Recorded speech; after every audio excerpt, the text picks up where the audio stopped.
The first speaker is Maurício Botelho from Brazil, an engineer who graduated from the National Engineering College, and he is at present the chairman of the board of directors of Embraer. He has been involved in various positions in that company. In 1995, he became the CEO of the company, a company manufacturing aircraft, particularly in the medium and the smaller size range. He held that company for 12 years, made some major changes in the company in terms of corporate culture and shareholder restructuring and so on. In addition to that, he's a member of a number of boards in Brazil and a member of the Economic and Social Development Council. And thirdly, he's been given many awards for his contribution to both engineering and business, including the very prestigious Chevalier Légion d'Honneur from France. The second panelist this afternoon is John Elkann, who is a comparatively young man who graduated in industrial engineering in Turin and who at a very young age became a member of the board of the Fiat group, but also involved with General Electric. He is at present the vice chairman of Fiat, and in addition he's the chairman of Exor, which is the financial holding company which has a number of major investments, but also has 30% of Fiat. Fiat is the main focus of concentration this afternoon for Mr. Elkann, but he also, through that holding company, is involved. He chairs the board of the newspaper La Stampa, and through that he's on the board of Le Monde, the RCS Media Group, and in addition to that, he's the vice chairman of the Italian Aspen Institute, Italy-China Foundation, and the Giovanni Agnelli Foundation. So first of all, I'd like to ask you to welcome Mr. Maurício Botelho. Thank you very much. Ladies and gentlemen, certainly we are living in an extraordinarily complex and challenging moment of the economic history of the world. The picture we see in front of us is ugly and to cause big concerns. Financial giants are insolvent or close to be. Industrial icons are threatened to enter in bankruptcy processes. Nationalistic policies are spreading in the world, even in the most economically advanced countries. Free trade concept seems to be buried and far from revival. The role states are playing in handling with the present difficulties would be unimaginable just some few months ago. The developed world this year will have a negative GDP growth, and emerging countries will have their growth, if any, significantly reduced. Millions of jobs are being terminated in a large number of countries around the world. It is important at this moment to comment on some of the reasons which led the world to the situation in an attempt to see what else can we expect from the future. During the last 6 to 7 years, the world has lived a fantastic period of development and growth. This was true for the developed economies as well as for the emerging nations. The flow of trade increased year after year. The search for competitiveness promoted the horizontal split of the industrial processes, not only in different sites, but also in different countries, generating a significant volume of investment, industrial investment in emerging nations. The demand for raw materials, energy, and food raised in volume, and consequently, their prices reached unprecedented records allowing an important change in the economical situation of countries that were in a very weak conditions in a not long past ago. At the same pace, the flow of capital around the world reached unforeseen levels based on the IT technological advances, which provided reliable, safe, and fast operations, and fueled by the financial institutions' creativity. However, these very positive achievements brought to the world market an enormous volume of liquidity, and reality began to be considered in a secondary plan. What common sense would define as speculative actions was practiced as wise movements. We could see traditional, experienced financial institutions operating at leverage levels which would surpass 50 times their net equity. Some assets at stock exchange were traded at prices that would be over 50 times or even more their forecast year earnings. Consumption was strongly based on debt, not on savings. Risk evaluation proved to be far from correct. The level of lack of control on the financial operations and unawareness of risks exposures by financial institutions' top managers was unbelievably high. The results are now public, and total losses to be incurred by such entities will be above $4 trillion up to 2010, according to IMF. Time of reality has arrived. In my opinion, the damage our societies are experiencing, reflected in the jobs that are terminated, the businesses that are gone, the future costs that will be paid as a result of the necessary support governments are providing to different economic sectors, is the cost to be incurred to come back to a situation where the basic and permanent business values will prevail. Such values, which actually should be present in any business, are related to your customers, your shareholders, your employees, your suppliers, your community and country, and your long-time future. It implies the generation of profit, of course, since it is the measure of the business health and the source of your investor remuneration. It asks for creation of value, but it also demands commitment with the future and social responsibility. Dreams and aspirations are fundamentally present, but they should walk side by side with pragmatism and good managerial practices, having the above referred commitment as a background. I have the honor to share Embraer's board of directors. Embraer is an aircraft manufacturer headquartered in Brazil, which I led as its CEO for practically 12 years, from 1995 to 2007. I think this company is a good example on how adversity can be overcome with the use of such fundamental values. Embraer was founded in 1969 by the Brazilian Air Force as part of a long-term project conceived to create in the country an aircraft designing and manufacturing capability. The first phase of this plan consisted of an aeronautical research and development center creation in 1946, followed next in 1950 by the foundation of an university dedicated to aeronautical technologies.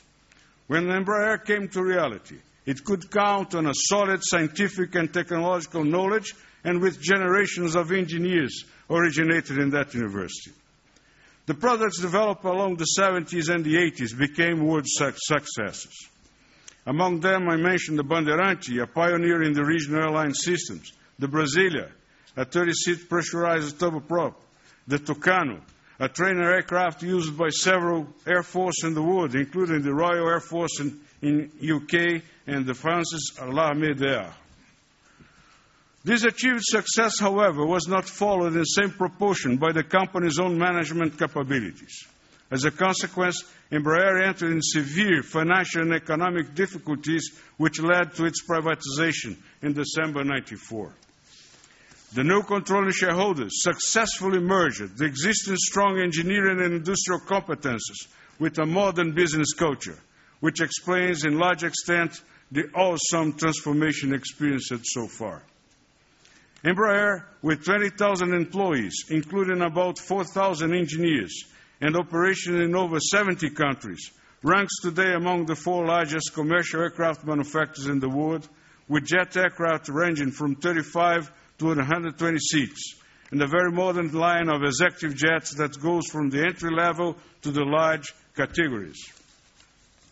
The way forward to achieve this leading position in the industry, in an adverse environment for a technologically advanced company located in an emerging country, took in consideration some basic strategies and actions outlined below. A new attitude was introduced to make customer satisfaction the fundamental business strategy.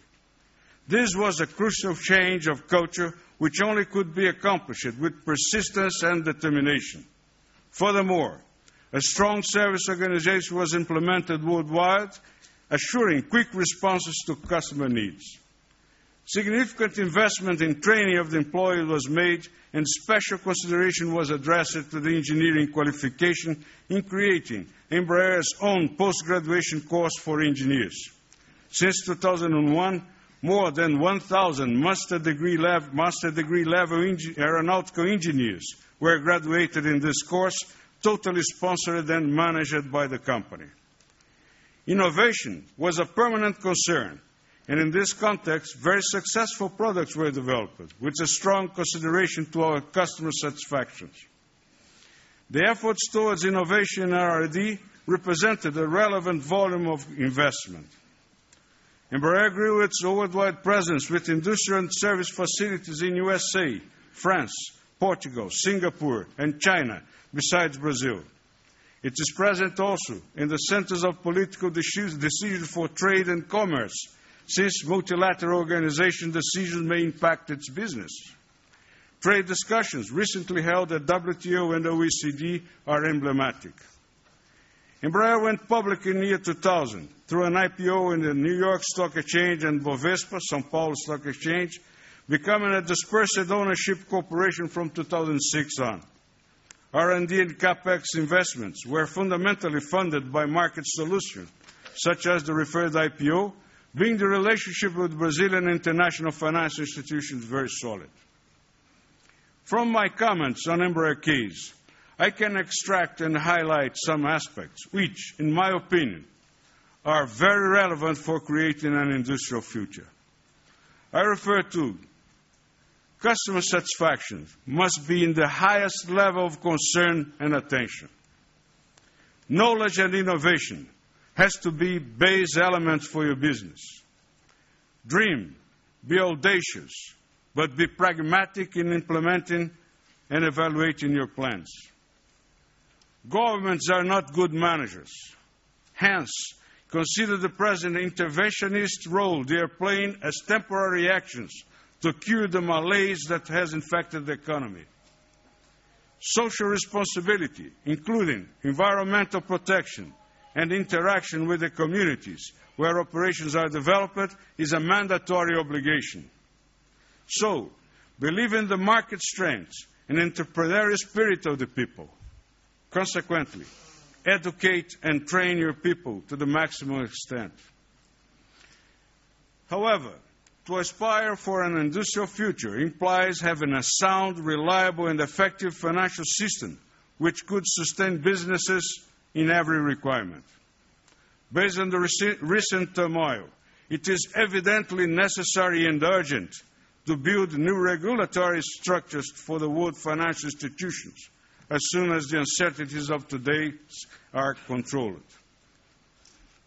We should not be frightened by the crisis in place. Actually, it is part of life.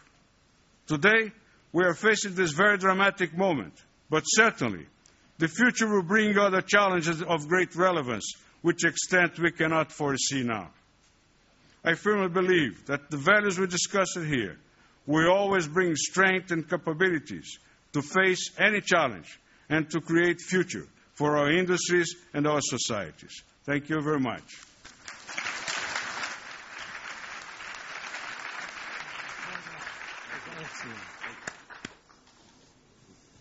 John.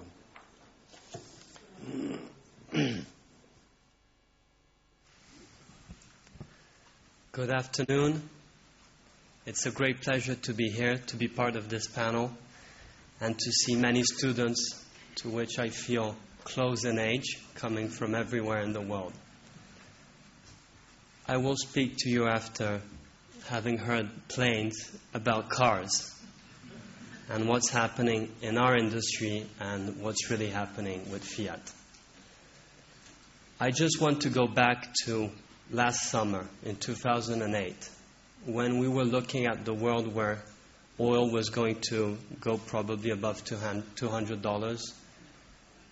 Every commodity was soaring, steel, plastics, and we were concerned about having our margins squeezed between higher input costs and not really much pricing power.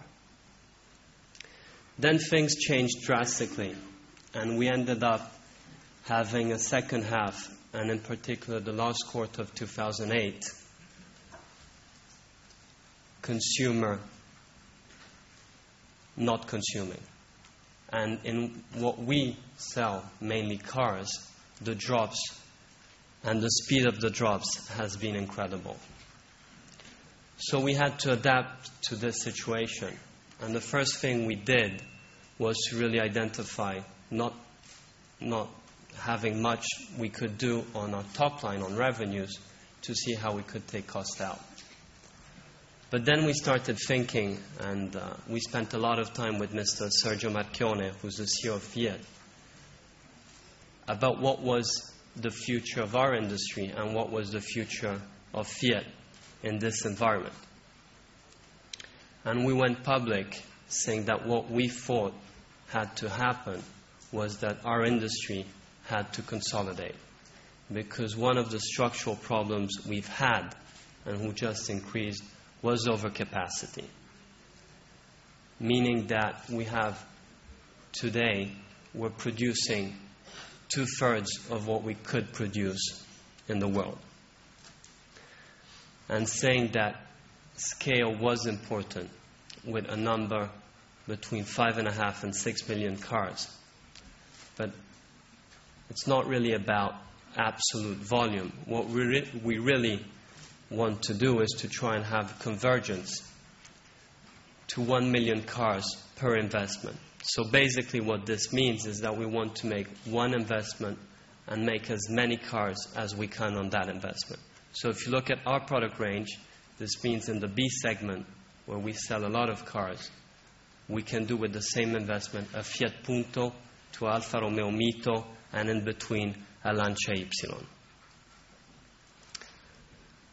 And so we've been actively involved in this process. But things just got worse in 2009. And so governments started to intervene, on one hand trying to help consumption in the main European markets, just helping people buy cars, better cars, more environmentally friendly cars. And on the other end, as financial markets have been dysfunctional, supporting the financial requirements of companies through state guarantees or direct financing. And in the US, where the crisis has hit harder, the new administration has actually appointed a task force to try and see what solutions could come up for the car industry in America. And we got to be part of that because in 2008 we were looking, when the world was different, to see how we could market some of our products in America. And that's how we initiated our discussions with Chrysler. And we were thinking about the Fiat 500, of which most of you have seen here, and we're very happy to participate with our cars to this symposium.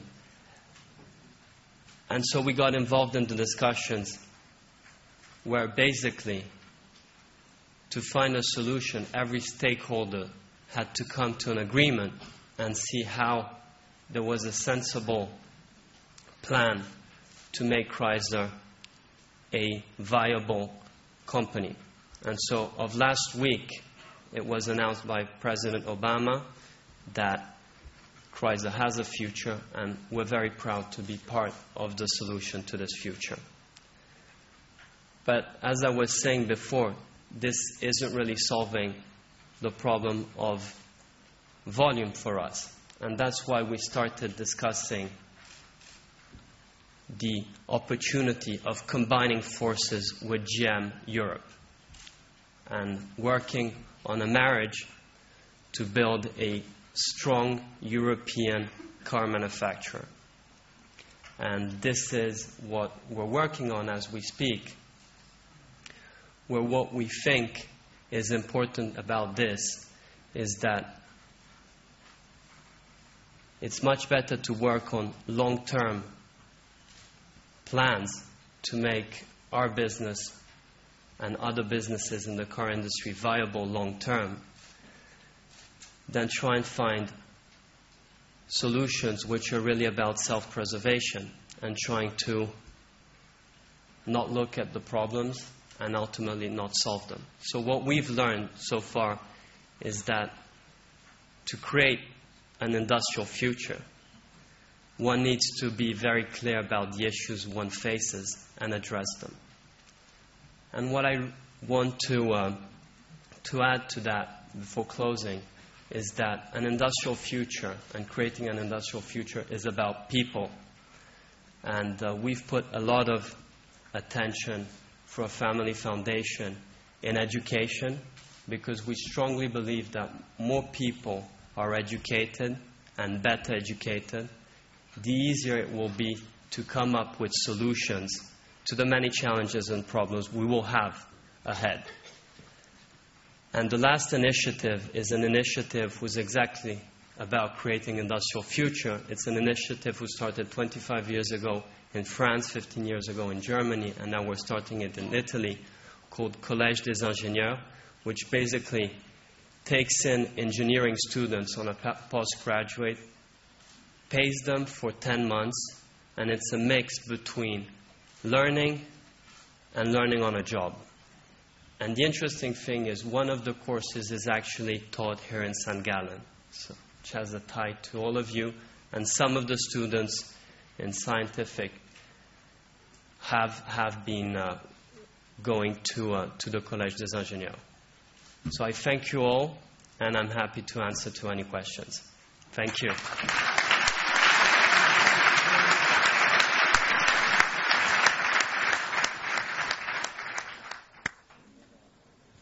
May I thank you both very much for those very interesting speeches, creating an industrial future. We spent a lot of time in the financial sector, and certainly this is a question asked a lot in the United Kingdom. As we see the City of London shrinking and our financial services industry contracting, it's about 8% of our GDP at present. We see it coming down. Though investment banking and that kind of activity is only 2 to 3%. But we see all of that coming. And the question which we ask in Britain is, what sort of future do we have in manufacturing? Because, for example, in cars, although there's no British car industry today, nevertheless, Japanese, for example, have some very effective plants in the UK. It's over to you to put questions to our two speakers and panelists. Maybe I should start on this side here, and then up here, and then there. Just down at the front.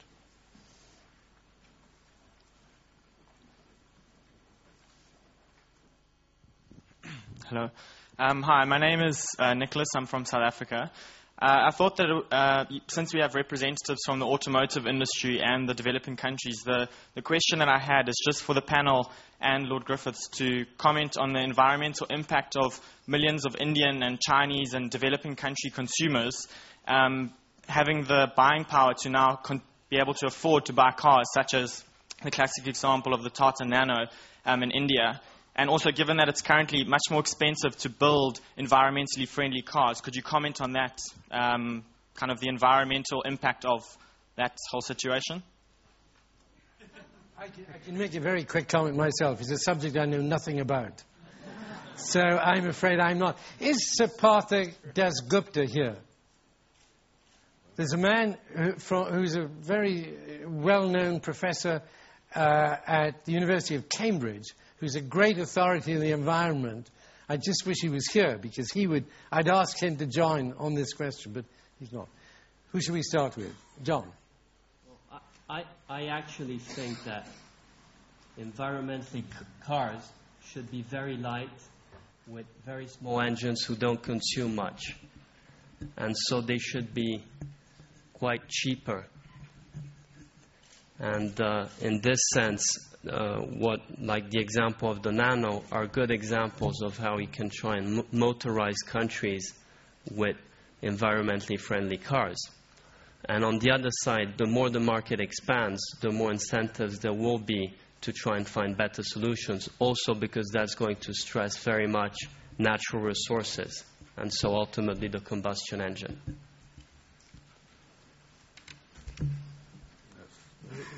No, I think he answered. He's answered. Specialist. No, gentleman up there. Sorry.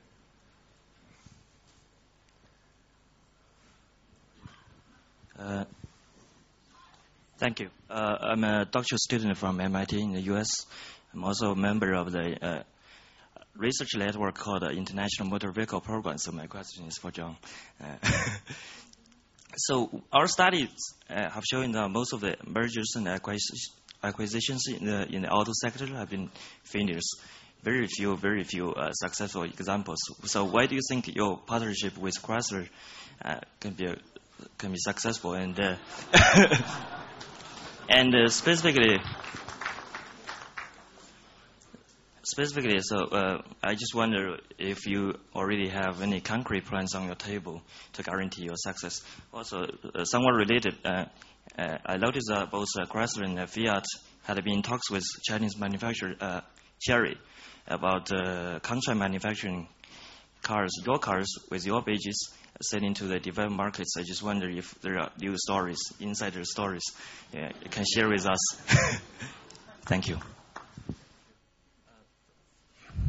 First of all, the association with Chrysler is not a merger. So we can speak about the two examples. One is we think we can contribute within Chrysler plan, providing them technologies and products which they don't do, which should be beneficial in this environment, meaning small, efficient, environmentally friendly, and beautiful cars. Now,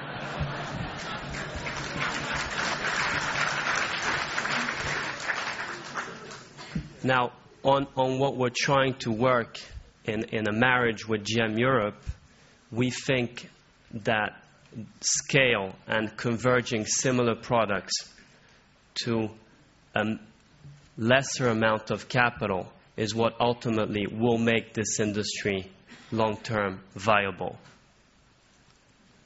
Now, as you said, mergers don't always work, and I think the big challenge here is making it a European company, so going above boundaries and getting that culture in place. But other industries, like the steel industry, has demonstrated that it can be done. Do you have any comments? No, nothing. Is responsible. Gentleman right at the back. Yes, gentleman over there. Could you put your hand up, please? Just to show where it goes. Yes, Mark van der Vliert from the Netherlands. I have actually a question specifically for both industries. First of all, Fiat, like you just commented on the Chrysler, the Chrysler deal, and supposedly to become merger, according to what I've read. But commenting further on that, Daimler tries to overtake Chrysler, and it was a rather botched up operation in the end. And Americans have shown themselves to like big engines and to dislike Fiat. There's a very large dislike for the company named Fiat in the United States. Combine that with the A platform, which you are exporting to Chrysler, and the reason Chrysler has not been using the technology is because there's or has not been a wish for the technology. What makes you think that Americans who are used to much bigger cars would want to drive a Fiat 500, which is a small car even for European standards? And second of all, for Fiat, there was a question by a Financial Times reporter to Sergio Macchioni about your financing, because we are in a financial crisis, and the Fiat has just been turned around into a profitable company once more, which is very successful, by the way. Congratulations with that. But you're taking on two, well, supposed mergers, one big deal, one merger at the same time. And how are you planning to finance that? Because banks are still very careful. Then a question for Embraer real quick. I'm sorry. I like questions. You produce in the range, like you said, 25 to 120 seats. But if you look at, for example, Boeing and Airbus, the two company leaders, they both foresee the airline industry to grow severely, and the biggest profit to be probably gained by a segment slightly higher than the 120 seats. So, are you planning to actually create an aircraft that might be able to compete with, for example, the 787 Dreamliner and the A330 Airbus anytime soon? Thank you. So I'll start saying that you might know more than me about the merger after with Chrysler, but what I know,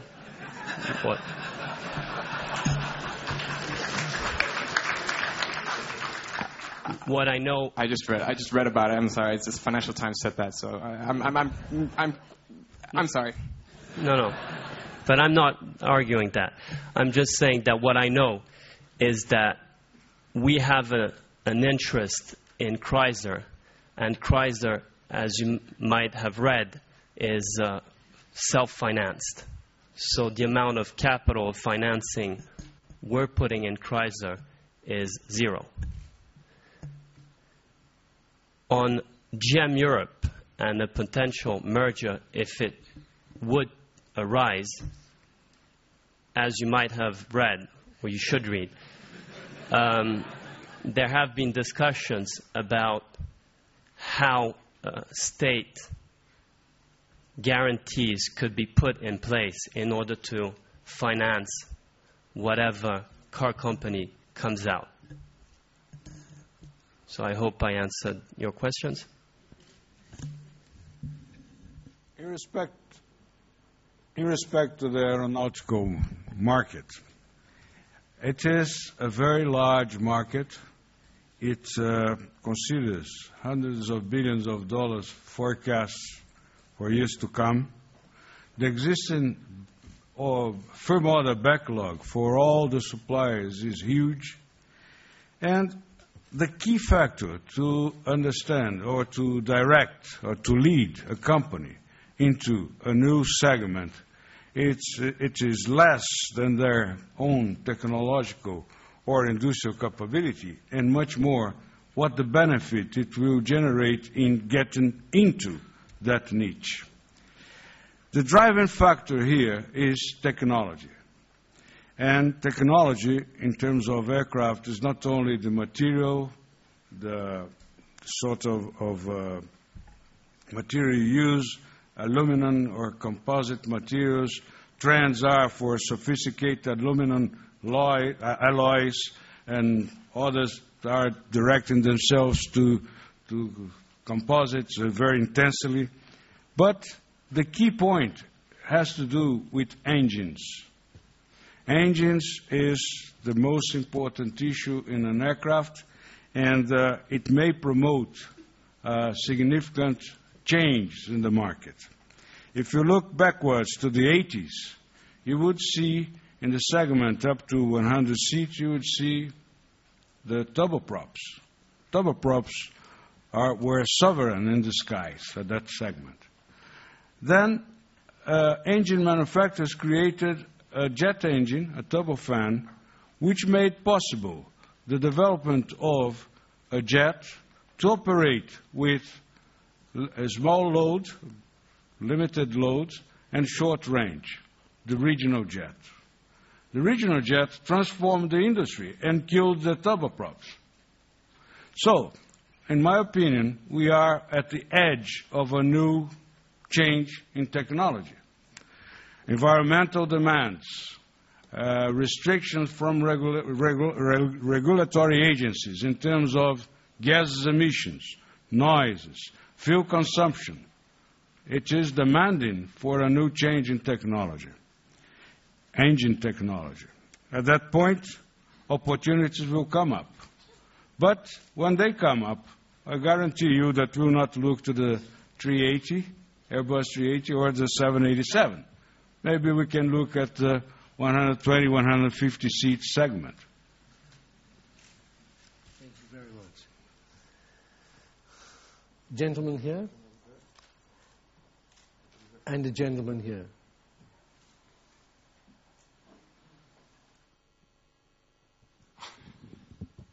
Thanks a lot. I'm Francisco Anesi, and I'm from the University of Cambridge. I would have two questions for John Elkann. 2 days ago, when I was on my way to the seminar, to the symposium, I bought the Financial Times, and there was a fantastic interview by Marchionne. As an Italian, I'm keeping a copy, of the newspaper, definitely. And he was talking about the possible merger, the possible collaboration with Opel. 2 days later, the Financial Times is there, and the landscape changed. Porsche is probably taking the lead on that deal. Now, I don't want to ask you anything confidential about the behind the scene of this, but I would like to ask you. I would like you to reflect a bit on the role of leadership, and I think that Marchionne and yourself were leaders, in pushing forward the future of Fiat. And what's the role of national boundaries in this? So if you could just, I'm not talking about fantasy, thinking about, if Fiat was an Austrian or a German company, we probably would have Opel Fiat at the moment. But if you could say something about this.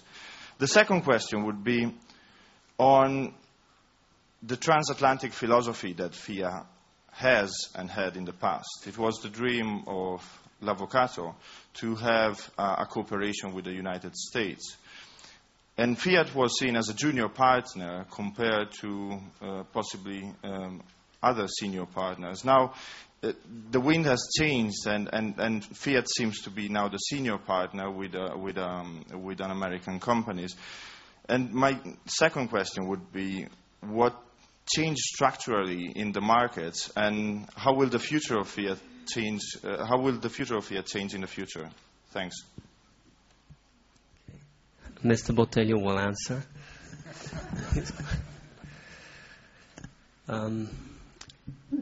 I think the Porsche and VW association is probably in line with what we said about less bigger groups in the car industry.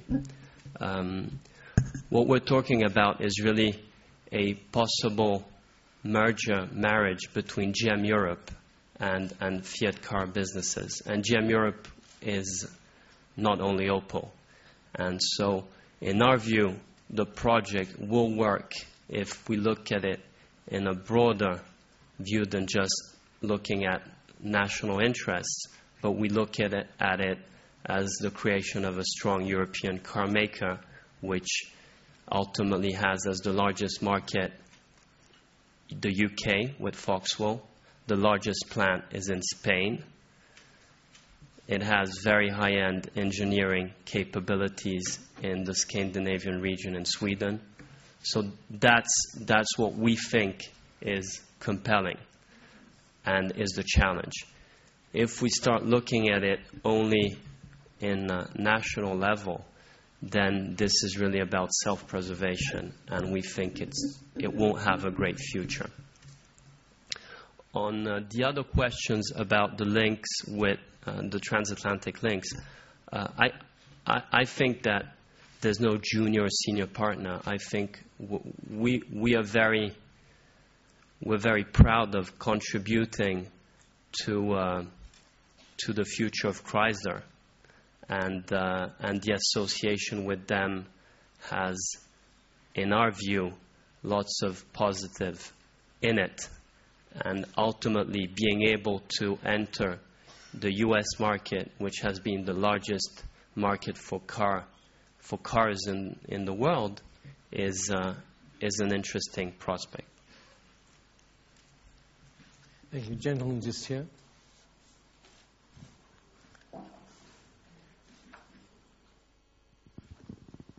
My name's Ajit Gulabchand from India. My question is to both the panelists. With this big recession that we are facing, we're going to see a lot of destruction. What do both the panelists feel is going to be destroyed in the manufacturing industry, or rather what they would like to see dead in the manufacturing industry? And what they think in the next 10 years will emerge as the innovative hallmarks of the new manufacturing industry.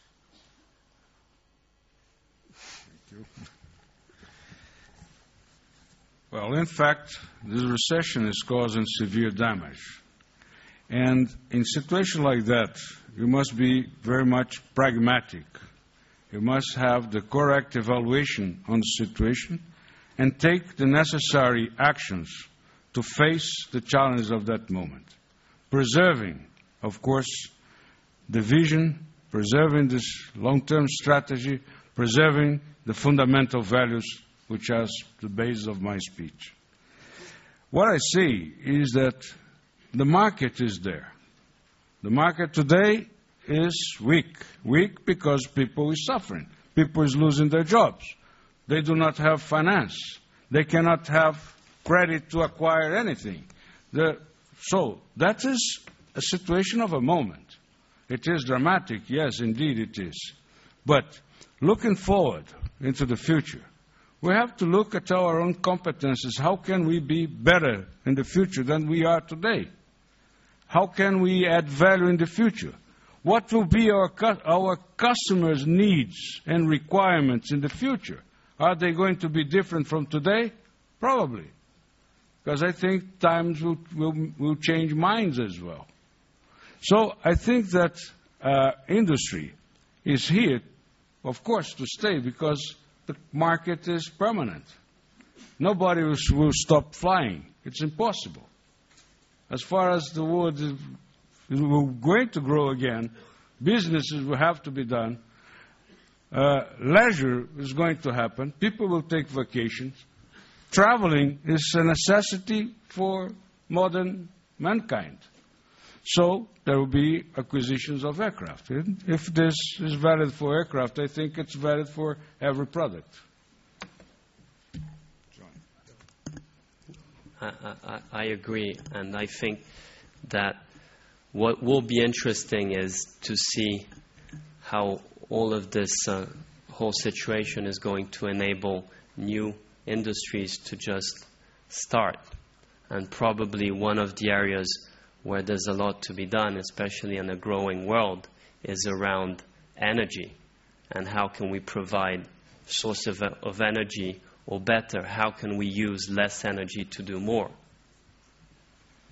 Can I just ask one question following on from that? And that is, in terms of the geography, the geographical location of manufacturing in the future, in terms of, say, the BRICS, Brazil, Russia, India, China, or other developing countries, or a continent like Europe, do you see, will geography have any part to play? Will there be a competitive advantage in the BRICS or in developing countries?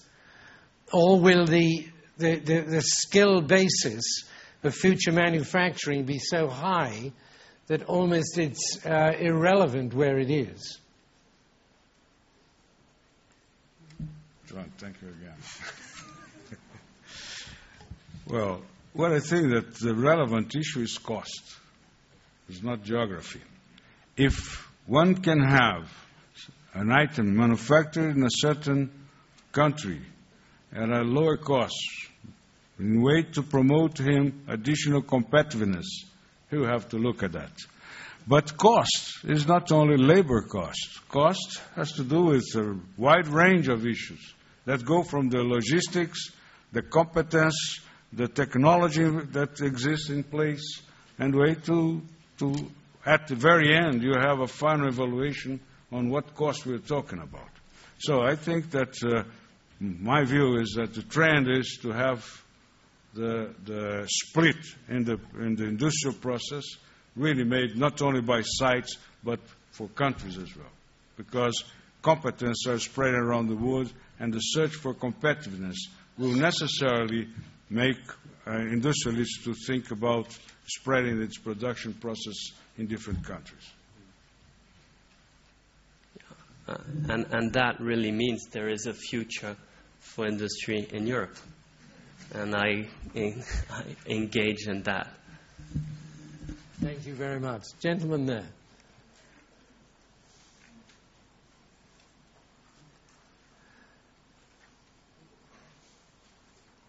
I don't think we've had a lady ask a question in this session. In the cause of diversity, maybe we can encourage a lady to... Hello, this is Abhishek from India.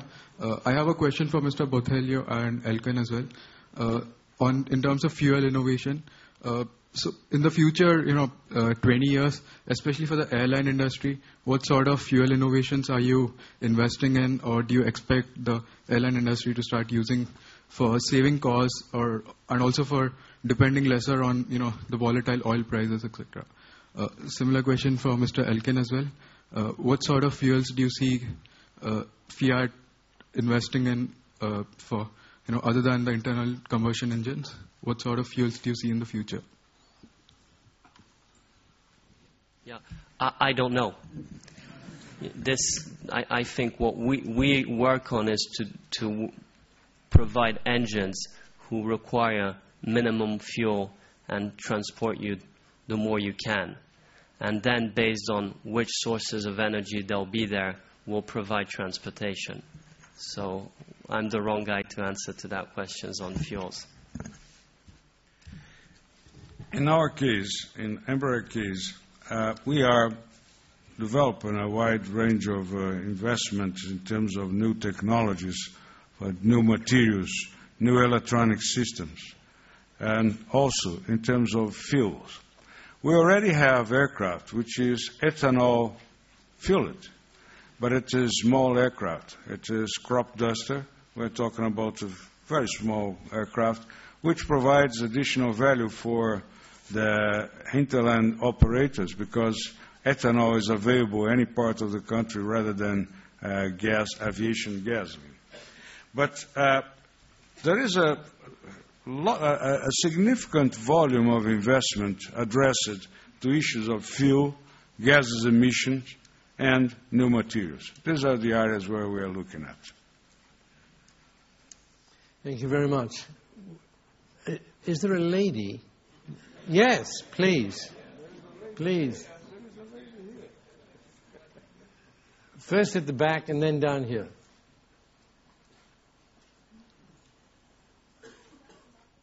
Andrea Martel from Switzerland. I have a question to Mr. Elkann. As you're speaking about this European car company, what about the French companies? Do you have any plans of making this even a bigger company than Fiat and GM Europe? Yeah, I think there's enough complexity already.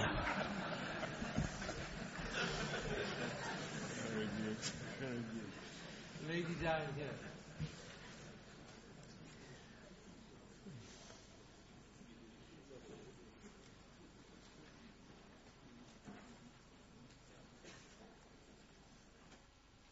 Just now, one of the students said he had a newspaper of Fiat. I have one too.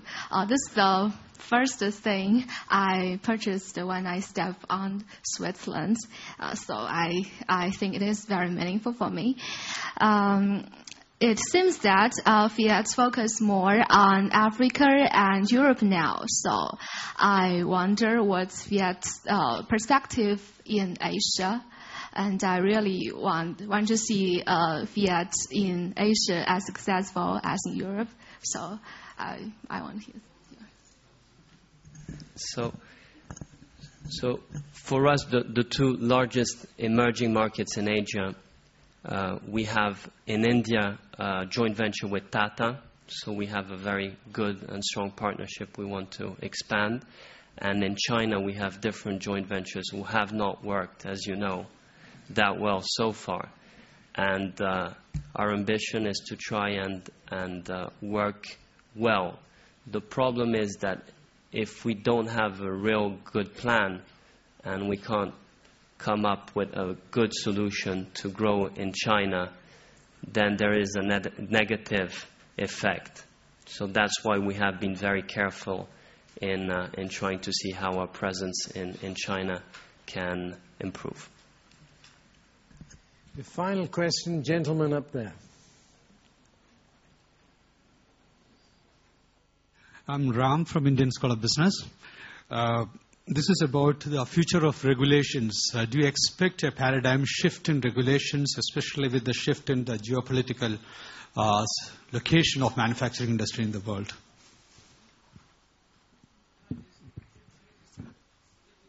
Any particular kind of, were you thinking of environmental or? No, because most of the developed countries existing, they have enough of protection for the industries. And when the new economies like India or China or other countries are coming up, do you expect more regulations to come in the way of these countries becoming geographically more competitive? I mean, in the sense of, will there be sort of a control on the globalization process per se? What we see, in my view, is a growth in protectionism, not in terms of production, but in terms of import and export. And this is something that really is concerning, because as far as jobs are being lost, people will start to look more about issues that will create jobs in their own countries rather than import parts or equipment or products from other countries. In terms of manufacturing, the split of the manufacturing process in different countries, I don't see that would be anything to refrain companies to do that, because at the very end, the companies will be looking for how to provide or to deliver a product which is at a lower price and at